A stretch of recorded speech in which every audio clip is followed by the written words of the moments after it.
call me a racist? Oh my god, it is episode 89. 88. 88 of the Keep on Trucking podcast. Sure. No. Holy shit, dude. Episode 88. There you go. Wow. And we're filming inside today, inside of Luke's house. Yes. We set up a couple of jackets to Yeah. We stapled some cats onto the wall. for the sound, so it doesn't sound so echoey. Because my ring light broke. We don't have I left the tripod somewhere in upstate New York. The set's falling apart. Dude, this shit's really going This backwards. show's going off the rails. It's really going But backwards. in the spirit of the name, The Keep on Trucking podcast. we keep on trucking. We keep on trucking. Dude, I feel like I haven't seen you in ions, huh? I know it's been probably 3.5 ions. 3.5 ions? No, Yeah. it's been long. It's been like 7. Yeah, it's been a long time in the ionosphere. Guy who thinks ions is a day. I'm seeing 7 ions. I think it's eons, right? Oh, Ion is a TV network. Yeah. Ion television. I haven't seen you in 24 ion. Dude, units. remember the TV networks? Yeah. Yeah, the CW. The CW. And it would be young troubled men who were moonlit as vampires. Dude, I would watch KTLA. Oh, I guess you guys didn't have that, right? No, It's KTLA. What did you guys have? KTNS? I don't know.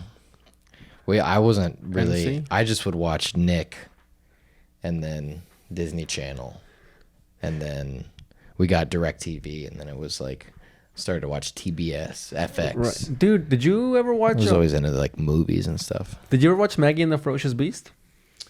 No. Maggie and the Ferocious Beast. Clink, No. clink, clink, clink, clink, clink, clink. No. Oh, was it that big, that little girl and that big? It was a big moogly googly, yeah. Yeah. Oh, and that was like his catchphase. There was an episode where he lost all his spots and had to find his spots. Oh yeah, just like I have this year. After my unfortunate incident. Oh man, what incident? No, I'm just After kidding. the incident. Yeah. I guess that was PBS though. Yeah, I watched PBS. We had, dude, I watched PBS way too late, and like way too old, because there was this weird thing where we wouldn't. I think at some point we had cable for like a week, and then we didn't, and then we did. So I got into like all the kid shows like pretty late, probably like at 14 years old. But I watched PBS up until I was like 13. I was a huge Arthur guy, dude. Oh yeah, Yeah. yeah. Arthur was good. Between the Lions. Between the like you've seen that? Of course. Dude, I talked to, like, you're the second person and today that yeah? said that they've seen it. I've asked people my whole life, and then they look at me like if I'm fucking saying that Ronald Reagan wasn't killed by the mob.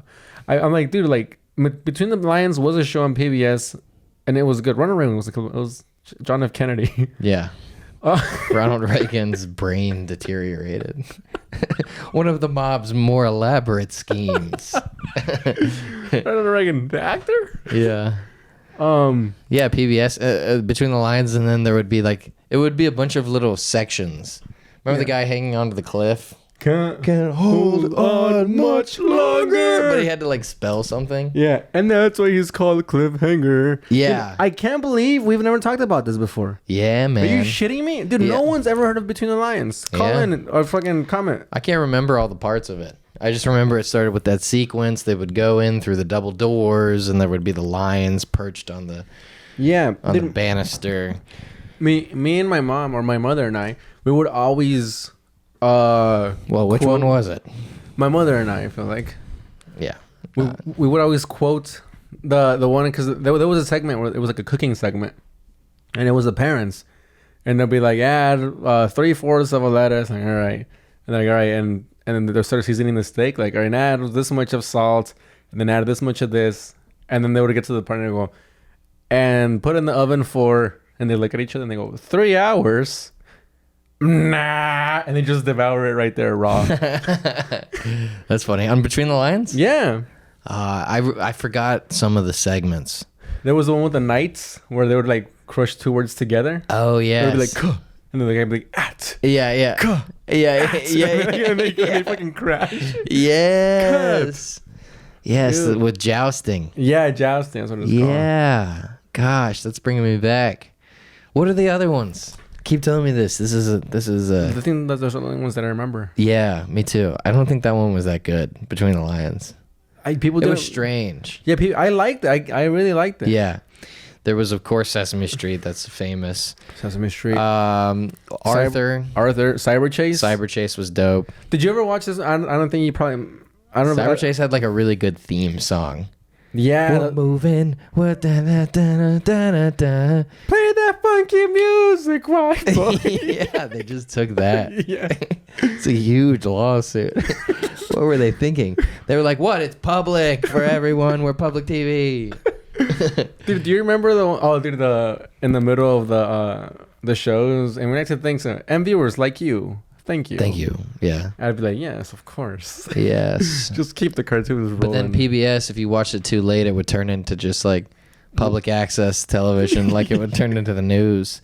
It would be like the blue sequence, the sequence of like all these blue graphics would signify the end of the cartoons and the beginning of the actual programming. It would be like I'm talking like strangely in like Old English. Or I don't know if it's Old English, but I've just been reading this Fountainhead, you said, yeah. This novel, and it's, I don't know. You recommend it? You recommend me getting the audiobook? I haven't finished it. How are you like in the middle of the book? I'm like probably like 60%. Does it teach good lessons? Well, it's a political book. It's pretty politically charged. I like books that teach a lesson. It's about if I'm gonna read, the core of it is about. I better fucking learn something. The core of it is hate about a novel. You don't like a novel? No, dude. I like when I read. I mean, it's so draining. It's so like it takes such a lot of attention. I better be fucking learning something. I can't read for pleasure. Well, I better inspire me and motivate me, or I learn something. I can't read about the fucking Tropic of Cancer. What a crock of shit that book is. What was the point of watching all those TV shows that teach you how to read if you didn't? It taught you how to watch TV shows.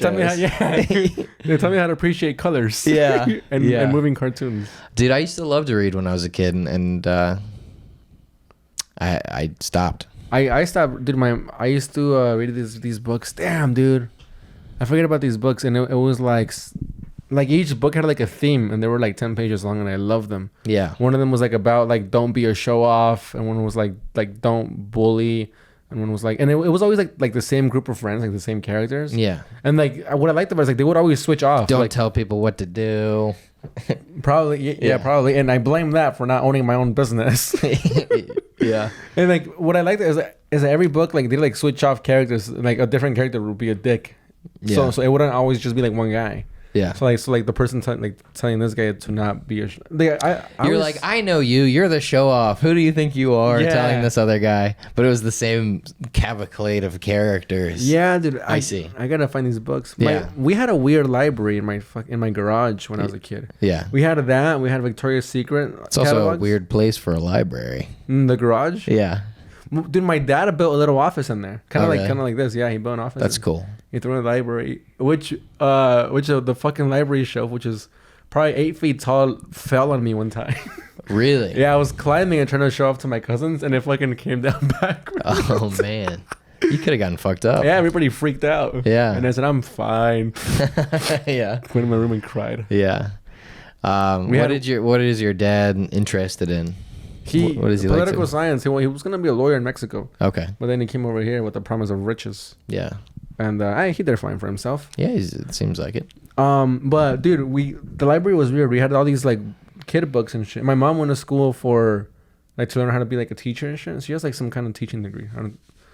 Child development or something. So we had like a bunch of kid books and shit. And then there was a weird random 9/11 book. And I was fascinated by it, dude. I would always I couldn't believe that something like that happened. Yeah. Because 9/11 happened when I was 6, and I don't even know how the book ended up in our house. Yeah. And they barely spoke English. Maybe it was you were like, 9/11 happened when I was 6, but I saw the book when I was 4. It was just like the plans. Yeah, my dad had planned 9/11. Yeah. It was on this drafting table, I think. He was like, if I drop these 2 towers, I can maybe afford a semi-truck and start my own business. It's genius. Drive down If I can just bring down those towers, we'll get out of this tiny town. If the ghost Yeah. with the plant, I'm exhausted. I'd rather just stay here. Yeah. But dude, I would randomly just look at that book and just open it and flip through it. They have pictures. Yeah, I had a bunch of pictures, Yeah. and then like that's why when I went, I was like all teary eyed. I Yeah. was like, this reminds me of my childhood. Yeah. That's why it was sad. Yeah. You were crying tears of joy at the 9/11 memorial. Yeah, I was like, this is like my childhood. Yeah. I went, dude. That shit was sad. We talked about this. Though. Yeah, sure. This book is not. It's a novel. It's called The Fountainhead. It's a novel, but it has like a strong ideology to it. Yeah, I the first time I heard about it was by Ari Shafir, and they really recommended it. Yeah. To like artists and shit. It's very good. And I was like, all right. So I've been just consuming it and nothing else for. I can tell you look like a real reader today.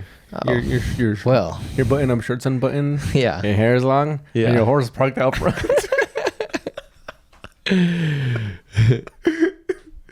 Dude, Your muscles are underdeveloped. Your stomach is stout. your monocle's dirty. Your legs weak and unmoving. His hands splayed across the cabinet. Your sinuses are acting up. Tremors trembling through the body. No, but it's about an architect, and he is goes up against a lot of.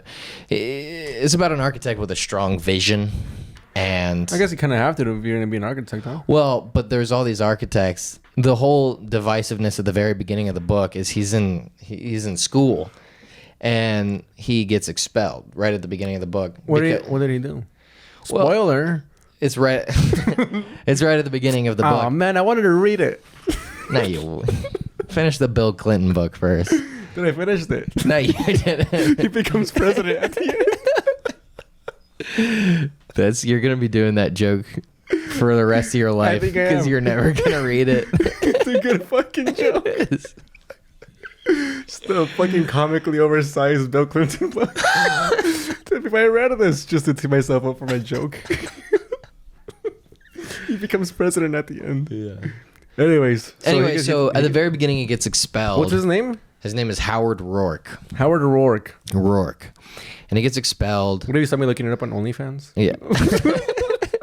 No, it's a book. Guy doesn't get it. So he goes to San Bernardino Community College. Yeah, he goes and to gets San expelled. Bernardino. He's there, and it starts in Massachusetts.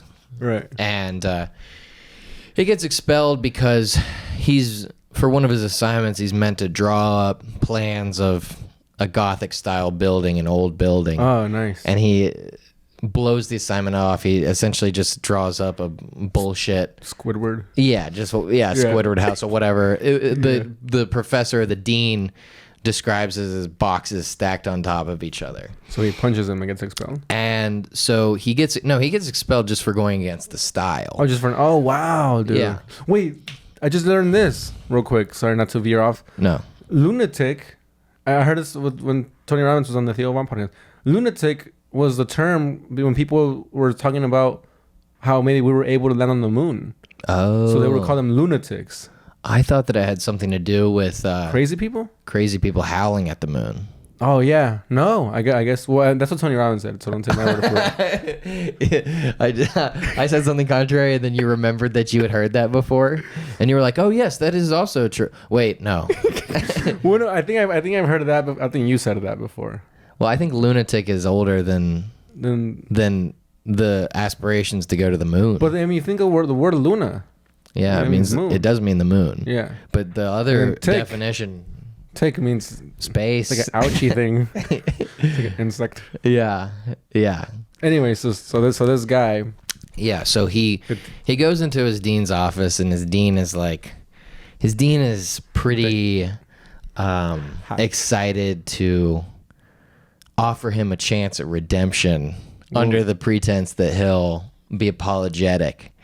Yeah. And he's unsatisfied to find that this Howard Rourke is entirely unapologetic, doubles down, and it's just like he's like the dean's like, "Oh, you might have a chance to come back to school next year if you hunker down. I put in a good word with the board, and And Howard's like, that won't be necessary. I have no plans on returning. I have learned everything that I can from your university, and I appreciate it, but I'll be setting off on my own. And the dean is kind of like, what?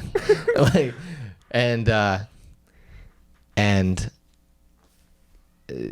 the whole community of architects dislikes this man because he refuses. He feels like he's better, but he refuses to acknowledge the so-called masters who had come before him, who had laid this this groundwork for what the community of architecture believes that architecture should be.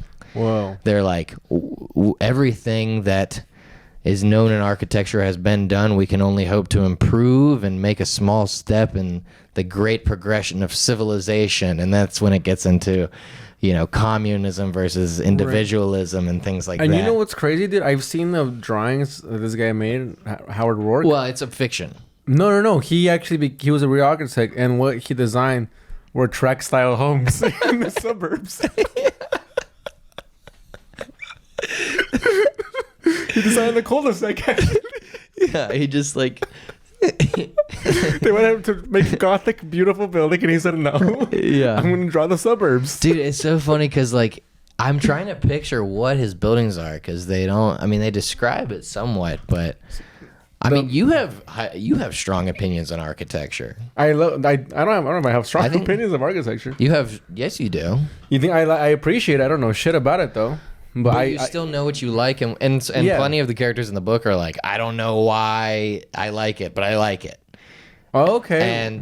But anyway, so yes, I do have strong opinions. I am very well read. But you're the first person I ever met in New York who hated a building. 432 fuck you Avenue, dude. Yeah.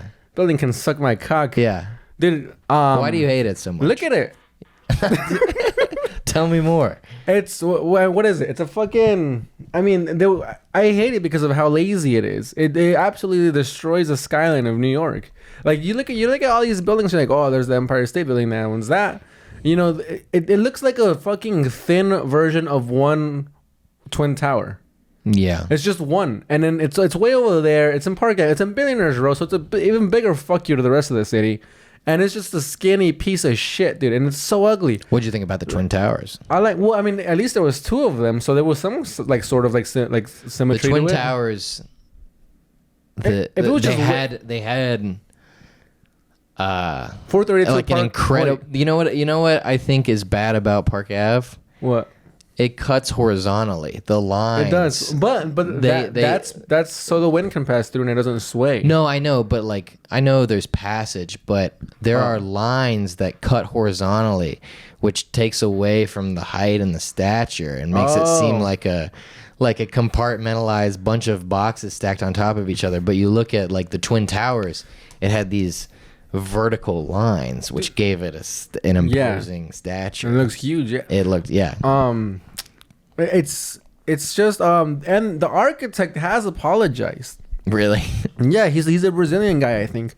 And if you look at his other work, some of his other shit is amazing. Yeah. So that pissed me off even more. I was like, this guy's out of his fucking mind coming to New York City and doing this. Yeah. To the fucking town. And also nobody lives in there either. Because everybody hates it. Everybody hates you. That's what I say when I walk by it. 432 Park Avenue, for the people that don't know the building that I'm talking about. Take a video, or do you have any video? It's fucking horrendous. I made a whole vlog about it. Oh, let's throw that in at the horrendous. Beginning. So if you're watching on YouTube, it's the video that at the beginning we'll throw that in there. Well, I mean, it's the vlog, so it'll look weird because you'll have to take the template out of the fucking Instagram. Whatever. It's the whole thing. But yeah, dude, I don't like even buildings that I see that are ugly but have at least some effort to them, like the Jenga building. That shit's kind of ugly, but I mean, at least the guy tried. The guy. I mean, not to sound like I'm fucking better than this guy who designed this incredible, just difficult thing of architect. But at least he did something different. Right. There's 432 Park Avenue. There's no imagination to it. Yeah, dude. It's but upsetting. Some people call it the simplistic style. Well, yeah, I get the simplistic style would be the Twin Towers. Yes. Because it's two. Yes. And they're simplistic, but they're identical. And I was like, whoa, that's fucking beautiful. Yeah. Simplistic style would be of what else is there? Now you know what? There's another one that I like, the Vanderbilt building, One Vanderbilt. Oh yeah. That one I'm indifferent about because it looks futuristic, but it looks like what the '80s thought futuristic would be. Yeah. So it's like it's all right. One thing that is talked about in the book is like the functionality of a place versus just the grandeur of it, the aesthetic. Yeah, talking about all these like these columns and these pilasters that support nothing. You know, they're just there. They're just protruding out for the sake of being there. You know, these great gargoyles on the edge of buildings, which you see, you know, in the financial district, just for the sake of imposing. Yeah. And then the Howard Rourke perspective is like the building is meant to function like a human body. You look at the human body, there's nothing there that has no function. Except for the appendix. That's right. Get that thing out of you as soon as you can. Howard Rourke, you fucking idiot. Why don't you go hang out with your father, Mickey? Yeah. The wrestler. The wrestler. Todd Berry came out in that. Yeah, he did. I still got to see it. You haven't seen it? I've never seen it. Let's watch it together, dude. Okay. It's fucking great. Yeah. Anyway, book's really good. I don't want to go on too long about it. It sounds too much like a douche of things I don't know about, but it's a very good book. I'll listen to it and on fast forward. Yeah. On Audible. It also has like there's just good stuff in it, man. It's like you go into Howard's mind and then the things that he sees are the things that brain blast. Yeah. Like Jimmy Neutron. Yeah. The things that he sees. Excuse me. Oh, somebody's. I think that's yours. It's Howard. No, mine's is right here. Oh, somebody's calling you? I don't think you ever stood up in the middle of the pod. Now it's like you're doing stand-up. Yeah. Well, in that case, let me sit back down. But fucking it goes in his mind. So it goes in his mind, and he's like seeing the things he wants to build, the world he wants to see, and he's like, I think I could create this. Right. Using the world that's already there, I could reform things. Yeah.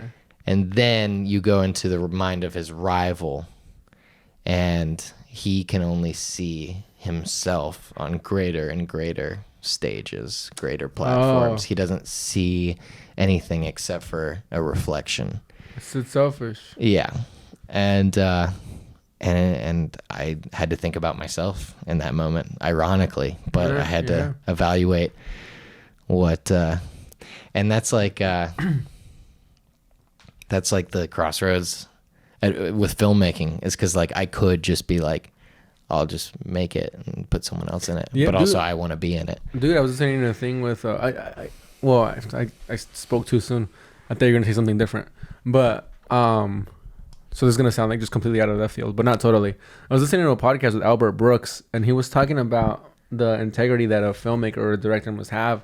You know, like when it comes to Hollywood and all that shit. Because the second a director takes the offer of like $300 million from a fucking production company to just remake a superhero movie, right? Like, sorry, not that. Like they have their own. They have their script. They have their ending. Like, oh, so at the end the guy dies, but then Hollywood comes like, well, how about at the end the guy doesn't die and he opens up a fucking hot dog stand? Yeah. And the guy's like, no, we'll give you to be fair. That's good. But I got you. and then the I've already sold out. I don't even need the money. I just like the idea. So the guy's like, no, and then Hollywood's like, here's $300 million. The guy's like, all right, I'll do that. And now the guy goes like, man's lost from that point on. Yeah. Because now the next script he writes or the thing he directs, he's not gonna have in mind what he likes. He's gonna have in mind what will get me the fucking $300 million again. Yeah. But so that was completely out of left field because I thought you were gonna go on that related route. What we were talking about. But I think that's the part that I like that self-reflection shit when it comes to unquote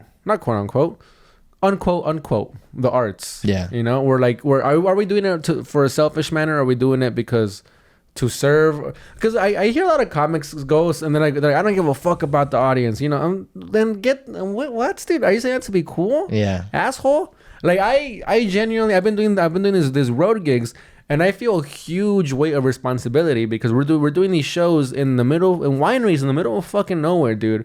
We're doing them in breweries where like they're sold out, not because of who we are, but because they wrote on a poster comedy night. People are like, we want to laugh, so they come out to watch a show, and we're the entertainment for the night. Yeah. So They paid. I'm not gonna go up there and selfishly be like, well, if they don't get me, they don't get me. You gotta have that, but you also gotta have like, I mean, I respect these fucking people. They work all week. They saved up. They fucking parked. They drove there and they parked, dude. And they bought a beer from the place and they sat down, and they're being generous enough to give us their attention, their undivided attention now. Where it's so hard to fucking watch a movie for an hour and 30 minutes because we have our phone.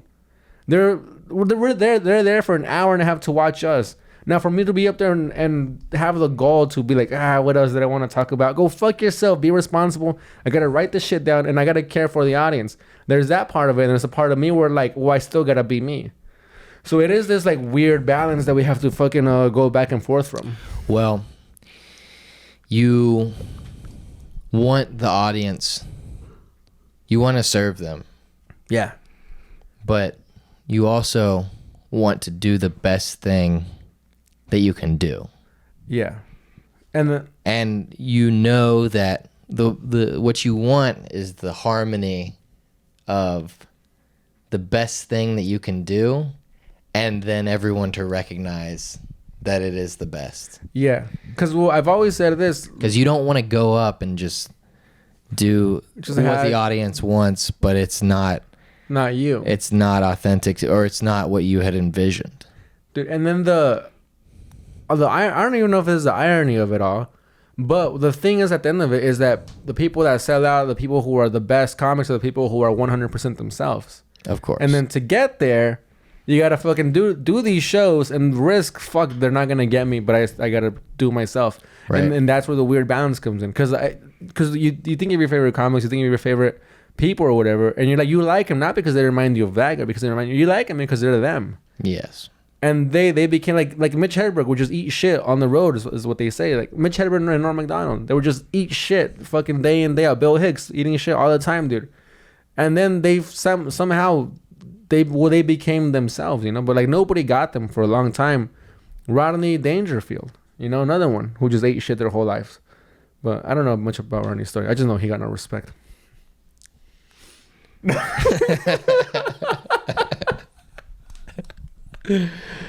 All right, tell me about these gigs you did this weekend, dude. I went tee it up a little bit.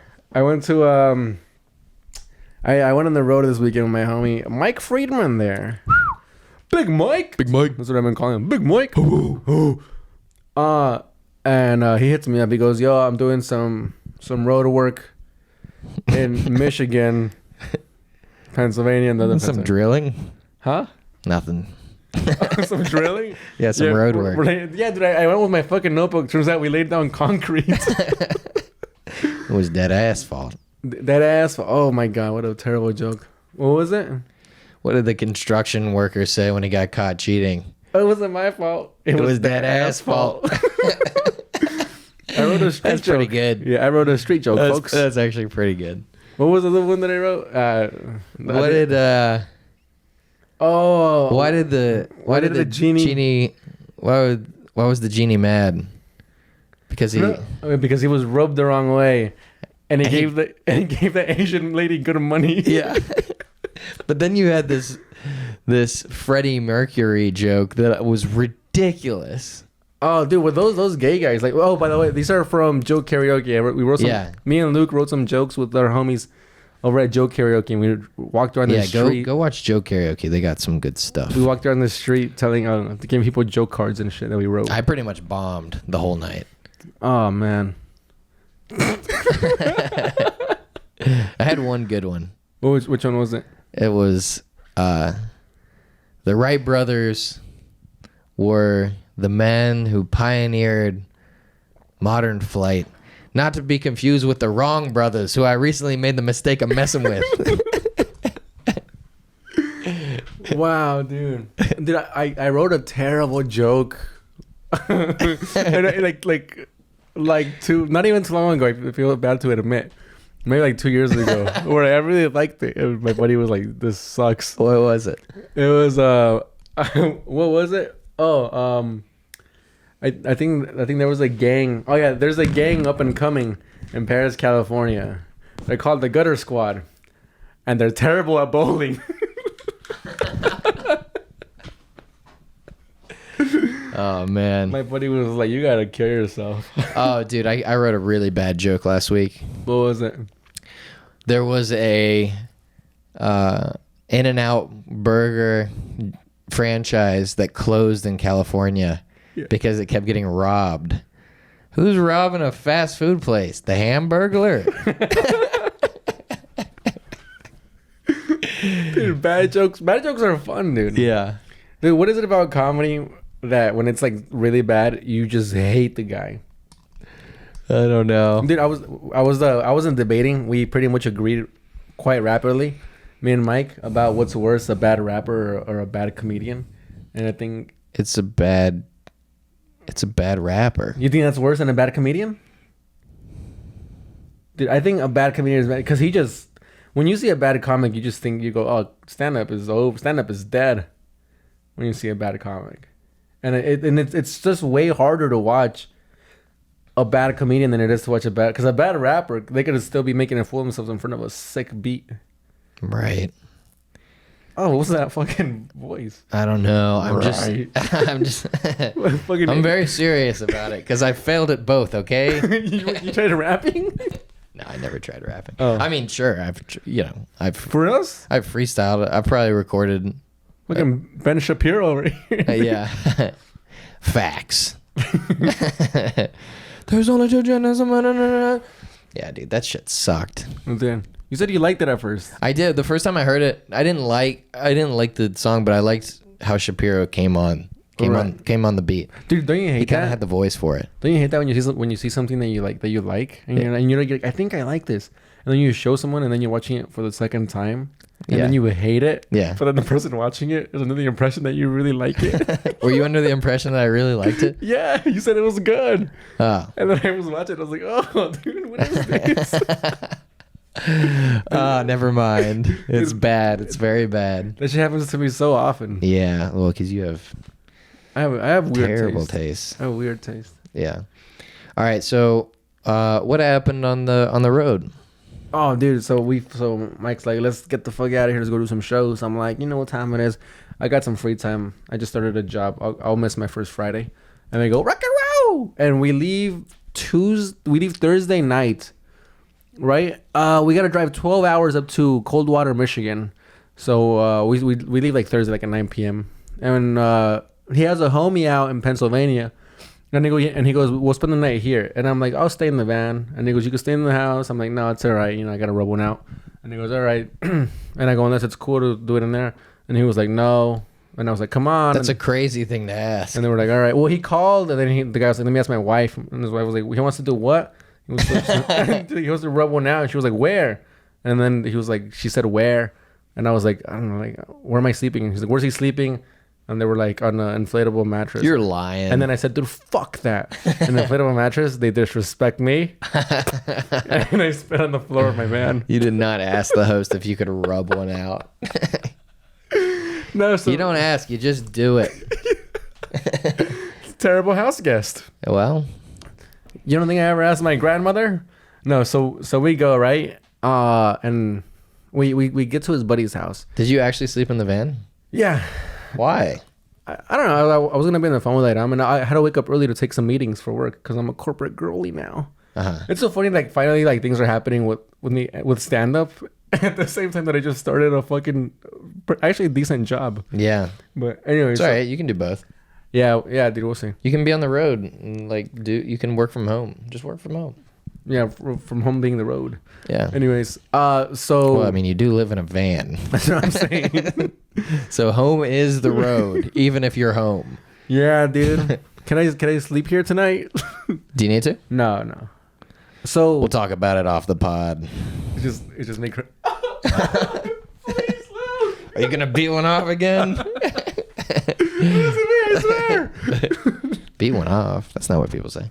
That's what dogs say. Yeah. So, so dude, we get to his homie's house over here in rural Pennsylvania, and guy, when I tell you that we got the wrong address, we get to the house and then he calls his homie and he goes, "Yo, we're outside," and he goes, "Are you in so and so fucking street or avenue?" And we're like, "Oh no," he goes, "Parkway or street?" And we go, "We're Parkway," and he goes, "Oh, you're in the wrong place." And he goes, "So how far are we from you?" And he was like, I don't know." He just guessed that we were like in the fucking Parkway, or what is it? It's Court Street, Avenue, Parkway, Boulevard, some others. Well, it was like another Road. Oh yeah, road. He goes, "Are you in whatever Drive. road or whatever drive?" Yeah, those two. Avenue. And we're like, "Oh, we're in the road." And he goes, "Oh, you gotta come." So we're like, "How far is it?" And then he goes, "Oh, that's right." And so I start backing up my van. You know, my van has that beep sound. So I'm like, going, and he goes, "What's that beeping sound?" And he goes, "Oh, it's my buddy's van." And he goes, "Hey, well, beep, beep your way all the way over here." And we're fucking dying laughing. Dude, we get there, we finally get to his place. That killed? Dude. I thought you guys were comedians. No. The guy on the phone said that. I know. We get there. Dude, he has to be one of the funniest fucking people I ever met in my life. He was so on. And it was like 2 a.m.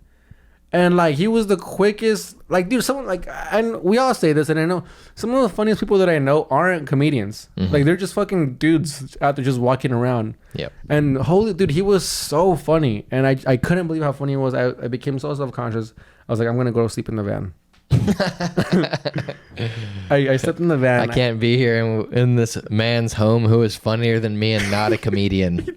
Yeah, but is a disrespect to my career, to my very existence. I'll be in the van rubbing one out if you need me. I have to be up very early. Can I write for you? No. Can I write for you in life? You're so good. No, but he has like 2 beautiful children and a wife. What was he? What was he saying? Was he really dirty? No, he wasn't dirty at all. They were telling a story about in college. I always think it's funny when like dads are really dirty and then their families show up and they're like, "Hello." Yeah, they have like daughters and stuff. No. Oh, so the first thing that teed me off, that this guy was hilarious. He messaged Mike and he's like, "Is your friend this guy?" And it was like a random guy that he met in college that they only met once and they took a picture. And then Mike was like, "No, that's not him." And he goes, "Oh man, I was gonna wake up my boys to meet him." And he goes, "Don't wake up your boys. Frankie isn't worth waking up the boys." And he goes, "Nah, man, that's fucked up. I'm waking up my boys to meet Frankie." We're getting there at 2 a.m. He's thinking about waking up the children to meet me. He didn't wake up the boys. No, so we get there, dude, and also you're gonna be there the next morning. There's no point. Dude, so we get there and they're reminiscing about college and stuff, and they're talking about a story where one of their buddies at a frat house pushed the girl down the stairs. Oh. And this guy, he ended up defending the guy that pushed the girl down, and he goes, "Why was I defending her?" Defending the guy who defending the guy that pushed the girl down the stairs. And they're like, "I don't know." So then they're like going back and forth, but before that they were telling a story about like some other guy's sister, and then I'm like, "Was Were this they smoking weed?" No, we were just standing there, in front of the boys' room, like actually talking pretty loudly. Yeah. And then before that there was a story about them talking about some guy's sister who showed up too, and then I was like, "Was this the guy's sister?" And then they didn't hear me, and then they kept talking about him defending the thing, and I was like, "Was this the guy's sister?" And he goes, "I don't know why you're so worked up about it. You weren't there." And then they just go back into talking. Bro, fucking destroyed my ass in front of his boys' room. I was like, I gotta go to my van. I just exited, dude. And I knocked out. Is it white guys? Yeah. Well, I mean, Mike is Jewish, and I think this guy is white, but he looks very Jewish. He talks about how Jewish people like often get mad at him in New York because when Jewish people ask you if you're Jewish or whatever, you know like when you're walking around, they go, "You're Jewish?" It's only happened to me once. Yeah, and then I guess he says no, and they go, "You fucking betrayed your religion and shit." And and he's like, "I'm not Jewish." Right. But but he's a white guy. Okay. Anyway, so I don't know. Just interested. Wake up in the morning, and we drive to Coldwater, Michigan. We drive a whole ass 7 hours. We get there, and there's a band playing, right? And they're like in the corner, and I'm like, all right, at least nobody's like up and dancing, because that's terrible for comedy.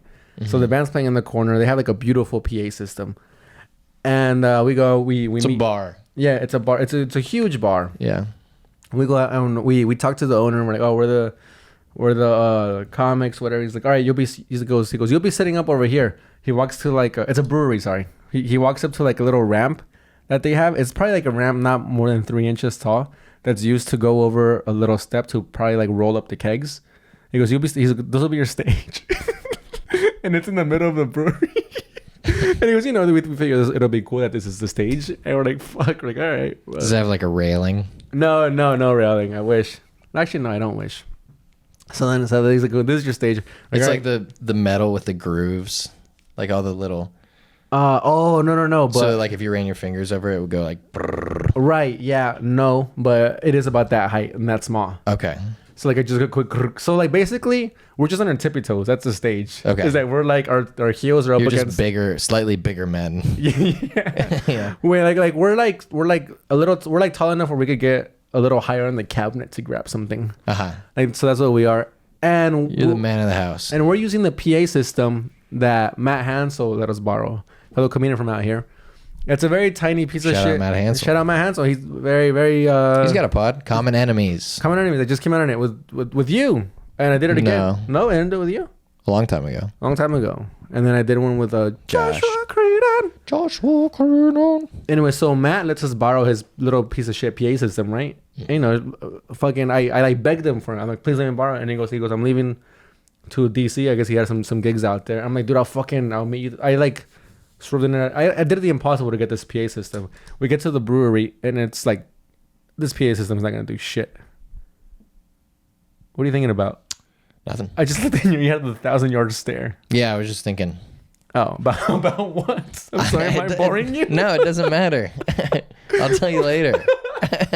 Oh, you're fucking giving a show. I know. Look at you. I'm listening to you. You're like, the PA system isn't going to work. It's not going to be enough. What did I do to get to his place? You drove. I did the impossible. Yeah. The impossible burger. Okay. So I have the PA system. Like, fuck, dude, it's not gonna work. And we set it up, and the place is sold out. It's like 70 people, and we have that shit up on the table, and we're doing like the test. We're like going to test, and the thing. People are like quieting down. I go to the corner, and then Mike is like talking into it, and then I go bring it up, and he goes check. I'm like, oh, bring it higher. And I'm talking to people around me like, can you guys hear? Like, not really. And I'm like, higher. And he goes, all right. And then he like closes it, and then he walks to the corner where we're at, and then I walk, and he goes, dude, that's the highest it goes. Oh, and dude. I was like, fuck. Talk about a shit your pants moment. Yeah, dude. And I was like, god damn it, dude. And also, not only is that's the highest it goes, and my fucking voice gets distorted. So I'm like, shit, dude. And the band is packing up, and they're fucking getting ready to leave, and we're like, damn, right? We're not gonna fucking ask them for the PA system. So we're talking it over, and he goes, well, dude, the bar will be quiet, so maybe we don't need it to be that loud or whatever, or maybe we don't need the whole thing. All right. So it's showtime, dude. I'm like, clap me on, So we're standing in the back of the brewery. He starts clapping. I'm like running up to the stage, like clapping. It gets a little quiet. Tell the folks what the setup is for this. For the show? For the what's the lineup? The lineup and is, the times. The lineup is me, 30 minutes. Mike Friedman, 1 hour. No host, no opener. It's just me, cold turkey, and then straight into 30 minutes. That is the time that a typical show with a headliner is. That's a typical comedy show, an hour and a half. But you would need a host. Typically, it's a host, a feature, and then the headliner. The headliner. You're doing the host and the feature set. Yeah. Which kind of like, I'm interested to see how it went. Yeah. It's not your first time doing it as well. No, it's my second time doing this. So, but it's kind of like, I could see it working. Yeah, it's not bad. Yeah, it's not that bad. So you're hooked up to your substandard subpar PA system for the circumstance. Right. He claps me on stage. I'm running up. Not everybody claps. Not everybody knows that the show is about to start. Yeah. I run on stage, and then I'm like, come on. And people barely quiet down. Yeah. And then I grab the PA. I'm like, yo, it's time. Because it's so shit, dude. Yeah. And I'm like, I'm just going to. People miss the part where you say what it even is. Yeah. People started like mosh pitting. They thought it was a fucking hardcore band, dude. Yeah. And then, so they finally quiet down. I'm like, give yourself up. Thank you for coming to this brewery. And then, Oh no. so then I put them right down. I'm like, can everybody hear me? And like half the room goes, no. And I go, fuck. And then I'm like, still trying to be funny, still trying to think on my feet. And I'm like, well, if I make it any louder, I'm gonna blow this lady's tits off. Or there was like a lady like sitting right next to the thing. And then I guess like kind of like a laugh. Did she have big tits? No, but she was a woman. Oh, well then that works. She just standing there. Yeah. I didn't say tits. I think I said eardrums. But she is a woman. So and then that kind of gets a laugh, and then I go fuck, and then I go, should I just scream? And like the people in the back go, yeah, and I go, fuck. I go, all right, fuck it, and then I turn off the microphone. I put that shit down. I'm like, thank you guys for, and I'm like yelling, dude, and I can't believe that I'm doing it like this because I've done it. I've done a show like this twice before already, so it's not completely new to me. But you know, half an hour. Yeah, it's half an hour, dude. Half an hour of yelling. That's the longest tough. I've done like that was 15 minutes. Yeah. So I'm up here and I'm like yelling and shit, and I go, I'm gonna lose my fucking voice. It gets nothing, and then I go right into jokes. And much to my surprise, they're doing very well, dude. Like waves of laughter. Yeah. And I'm like, dude, fuck yeah, here we go. And then I'm talking, and then I'm probably like 8 minutes in. And you see the musicians, dude. They're running back in with they call the musicians to come back. They drove back with their PA system. And I'm like, dude, because Mike had to do an hour after me. Oh, yeah. He's fucked. Yeah, so the musicians come back. Fucking, I'm like, oh, the musicians there. I'm like, give it up for them. And then, like, they're, like, back there. You knew exactly what they were there for. Yeah, dude. As soon as you saw them. Dude, and they're throwing up the fuck yeah and the devil horns and shit. And I'm like, fuck yeah.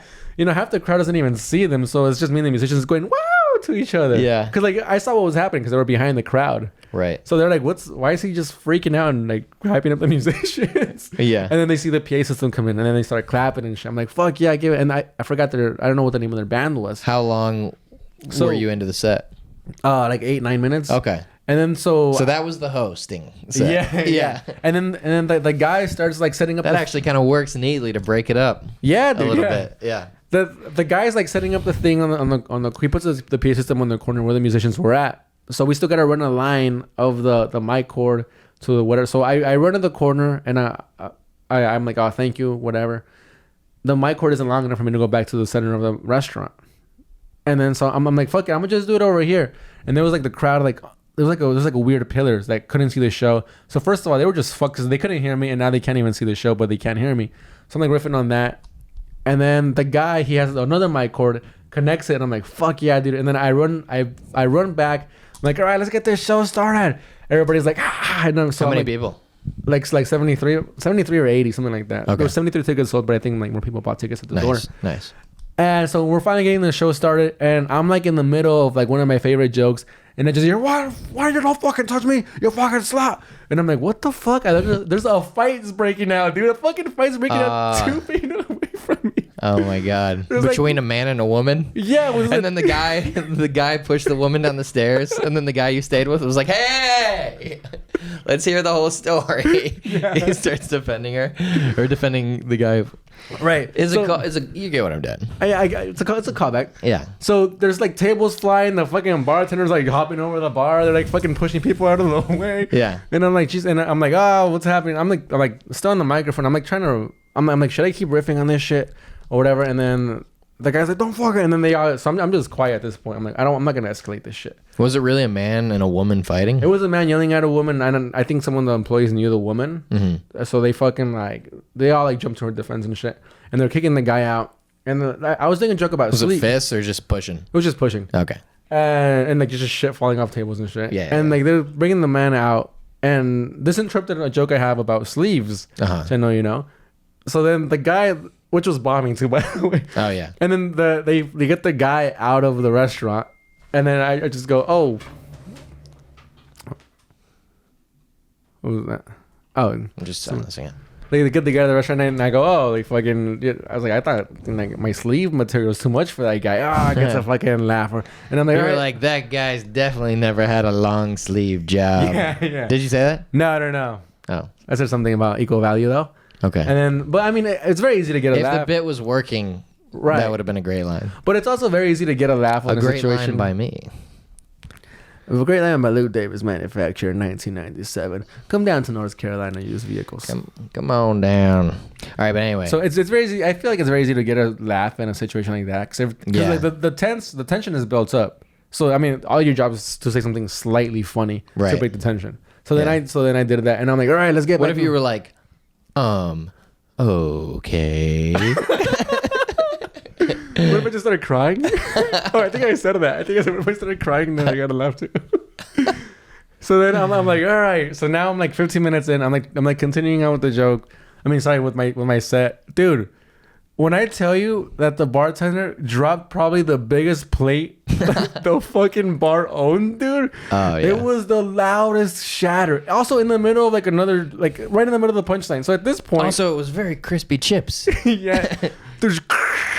And you just hear, oh my god! All the employees are like running to Dude, you were in a fight. Dude, where was this? The Wild West? No, it was in Coldwater, Michigan. Yeah. But the name of the brewery was called Two Bandits Brewery. Yeah. So it was like the fucking Wild West. Yeah. So then I'm dealing with that now. So then, like, at this point, the crowd. Are you talking about what a shit show it is? I am, yeah, dude. I mean, at this point, I'm just fucking shitting on the place, but it's all in good fun. And I end up doing like fucking 25 minutes. I get off, I bring up Mike, and then it ended up being a great show. Yeah, it ended up being like one of the best show of the weekend because the next Saturday we drove down like 8 hours, dude. We got to the show. Down where? To no, there's Wrightsville. We did Wrightsville, Pennsilvania. I don't know. We did somewhere before Wrightsville. Oh, Mechanicsburg. That's where Shane Gills is from. Yeah. We did it there. We get there again, sold out room. I mean, dude, we're getting some great fucking rooms. But the guy that booked the thing, he's like frantic. He oversold tickets. So now it's meant for like 40 people. There's like fucking close to 60 people. There's like we're standing in front of the door. Like if a firefighter came through, he would have fucking shut this place down. We're performing literally in front of the door. Because like there's like chairs and shit, everything around us. And I don't know why, but I wasn't nervous for the show. I think I was just exhausted from the drive. I get on stage, dude, and I'm doing my jokes, but I'm not even like in it. I'm just like fucking, I'm just saying the words to my jokes and working. And then at some point, my energy just fucking plummets, dude. And I just start bombing, dude. Just eating dick for like, I think like a good like 10 minutes. I'm like trying to riff, but I'm like, it's like tongue twisters and shit. I can't even riff right. And so I'm like, I just go back into jokes, and then they're getting, and then they're finally getting good. And I'm like, fuck, I get off stage like at 22 minutes, dude. I'm like, give it up for this guy, fucking whatever, down the road with him. Mike comes up, and then he has he does way better than me, 'cause he was up there for like 40 minutes. He's like, but then towards the end it's like a similar set. And that's the show where like people that know me came out to watch me, dude. I felt bad. Yeah. Like they DM me afterwards, but they were like, oh, like you were good. And I felt like that's what I was talking about earlier. I'm like, I feel like I let them down, dude. Yeah. I think they were just being nice. But I mean, because it was like, I mean, I did a fucking, it was. Dude, I've never had someone come out, see me bomb, and then be like, bro, you bombed. Like, really? They always tell me I did good, even when I know I didn't. Well, these are strangers, though. Yeah, I guess I don't have any. I guess you haven't bombed in front of Alex. I mean, Alex lets you know when you fucking bomb. I'm not talking about comics. Oh, I'm talking about like friends or just someone who came to see me. Oh, you know what I mean? Yeah. Like they always. They're not gonna tell you. Yeah, so this lady's like, "Oh, we came out to see you, whatever, fucking great night." Whatever. And it's like, I just over-explain to her. I'm like, I'm sorry, I was exhausted. I fucking drunk. I was in the pool. And then the next day we go to a winery. And I mean, the show just went from like fucking great to like just terrible. We go to a winery, sold 6 tickets. Yeah. I bombed for 25 minutes. Mike bombs for like fucking 1 hour. He gets up like at 40 something. Oh yeah. And then, but like we're like driving home, and we're doing that thing where we're just like, it's 4 people Sunday. Right. Fucking 6 people showed up. Yeah. The vibes were off. And then Mike goes, but we're also not good comics. Because then it is true at some point. Like, he should be middling and I should be hosting, and then we should have a headliner. Yeah. But we somehow convinced the guy that's putting us on the road that we can do it. Yeah. So we're up here, a fucking middle and a host doing a feature and a headliner spot. The first show and the travel was so chaotic that It made it sapped your energy Yeah. Well, what does sap mean? like a sponge, just absorbing. I don't think it was. It wasn't the first. I think it was a drive. Well, for me at least, it was the drive to the second show, Yeah, and then the material. yeah. Oh yeah, dude. That's another thing. I got off stage and like I was like exhausted. I'm like going over my jokes. How many people were at the second show? Like 60. Oh, Like, well, the guy said 53 is our cap, and he kept selling tickets at the door, oh. and that's why it was like oversold. You guys cover your trip. Yeah. Well, Yucateco. Shout out Yucateco. You could go. But That's sick. dude, I'm like in the back of like the room, like I'm going over my set. I'm like looking at my notes, and this is the fucked up part. I'm like looking at all my jokes, trying to see where it went wrong, and I'm like, fuck, I like all these jokes. Yeah. So like I can't even blame it on a specific joke that I don't like, or Yeah. I'm like, these Did you are listen to it? No, not yet. And that's also another thing. You know, we're just like listening back to 5-10 minute sets. The guy, now I gotta listen back to 25-minute sets. Mike has to listen back to hour-long sets, dude. Yeah. But yeah, dude, I'll just stick with the 5-minute sets. I gotta listen back. Yeah. But yeah, dude, and then we came back. Speaking of an hour, Yes, 56 minutes. 56 minutes. Wow. Well, what did you learn? We came back Monday. Put a bow on it No. there, Frank. We came back. We drove back Sunday night after the show. Uh-huh. Oh, we went to a Cracker Barrel. Oh, yeah. You ever been to one? Yeah, of course. Dude, it's like half a. I would call it an expensive Airbnb. So it looks like the actual living room. They have like a fireplace. Oh, yeah. And then it's kind of nice. And then the other side, it's like a Urban Outfitters, but for like old like white people. Yeah. I'm like, this place is nice. Yeah. What'd you get? Country fried steak, Oh. which tastes exactly the same as country fried chicken. I'm starting to think that what we taste when we eat fried food is not the chicken or the steak. It's just the batter, the fried batter. Yeah. So I mean, fucking just order country fried, Yeah. right? Like stop paying for the fucking meat. Yeah. Or eat some goddamn fried okra, you fat pieces of shit. What's okra? It's a vegetable. Yeah. It's like, it looks like a hexagon. Or no, not a hexagon. Oh, but it's like from Taco Bell? If you cut it in half, it kind of looks like a jalapeno, but it's all divided in sections, like 6 sections. Nice. Yeah. 6 sections.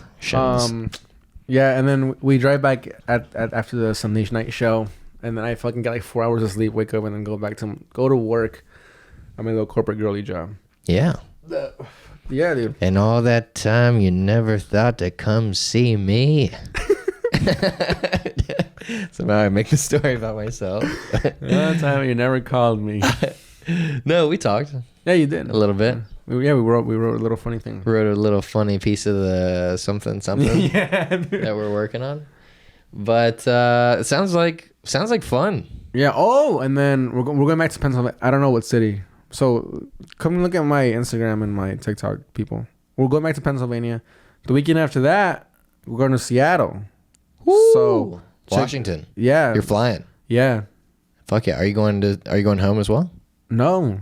We're going to Seattle, doing 3 days, and then flying But it's back. the West Coast. It's the same. It's so high up. I know. It's like the equivalent of me going home To Florida? from here, like just because I was here. Oh, yeah. To Yeah. Florida. Remember I thought you were from Florida? When Yeah. I first met you? Yeah, I know. Because you thought I was a crazy wild ass fool. Well, dude, because like, you were walking in between the cars of the subway. The only people I seen do that before you were the homeless people. Or the Or the crazy or homeless the people. peddlers. Yeah. Yeah, dude. So Seattle, so look out for that on my thing. Cool, man. And And what did you learn? more crazy. What I learned, well, dude, Mike is a physicist teacher, and I will say he didn't try to teach me anything, which is the only reason why I took his work. As I thought he would. You thought you were gonna learn something? I thought he was gonna teach me math. Well, So that's it for that relationship. next time. Yeah. What I learned, dude, I learned that I need to write more jokes, and that's it. More jokes. Yeah. How about you just write the ones you have? How about you revenge? How about you yourself? write your premises out? I know we're ripping these people off. Poor people. I'm sorry. I'll go back to my van. Come to the show. I'll go back to my van. That's what I No, want. man. It's no. You've got good stuff. We just watched your set at Washed Up, and it sounded like a late night set. Yeah. No, you got good stuff. Yeah, got You're working. stuff. You're working hard. Working hard. Yeah, man. Yeah. What about you? What do I have coming up? What you got going on? What do you think? Luke Davis roast battle. What are you roasting this week? I got no one this week. Oh. I got Robbie Goodwin on the 29th in the semifinals of the New York roast tournament. There you go. New York's Luke Davis. Yeah, that's kind of cool. That's very cool. Because if you win, if I win, then I'll face whoever wins between Josh Lampley and Malia Simon, and then if I win that, then I get $300, and then then I face John Ajota for the belt. I mean, fuck the belt. Take the money and run. Dude, how about just maybe a spot at the club? A paid spot? Yeah. I don't think that's how it works. I don't think so either. I don't think roasting gets you anywhere. People just like rent out rooms because it's like a produced show, right? The roast battles and shit. I guess it is all inside. Yeah. Ball. Yeah. Who cares? Who cares about that stuff? Nobody cares. Nobody cares. But listen,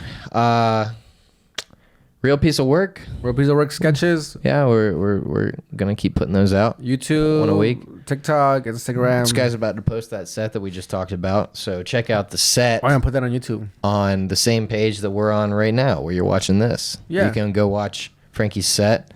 It's a good set. And what else? The sketches. Fuck, dude! It's so hard to do long vlogs on YouTube. It takes so much more work, but I really enjoy doing them. Though I really enjoy doing them. Yeah. You'll figure it out, man. Anyways, just start doing amphetamines again. Yeah, dude. I mean, I never stop. I need stronger ones. Dude. This is how it starts. Rip it up. All right. That's it. Thank you, everybody, for tuning in to episode 88. 88. Oh, shit. Hold up. Shout out Adam's grandma. She's turning 88. Wow. This year or month. Happy 88. When she was born, Hitler was in charge of Germany. But things were still stable. He was bringing the economy up. And then when she was, I think, 3 is when he ran over the fucking Poland there. Yeah. It's 1933. He was, the year he was born, the year she was born, Hitler was Time Magazine's Man of the Year. Yeah, the Olympics were going on in Germany. Yeah. Yeah. Well, so episode 88, everybody. That's been confused with Adam's grandma's birthday. Yes. Thanks a lot. Thanks for tuning in to episode 88 of the Keep on Trucking podcast. Yeah. No.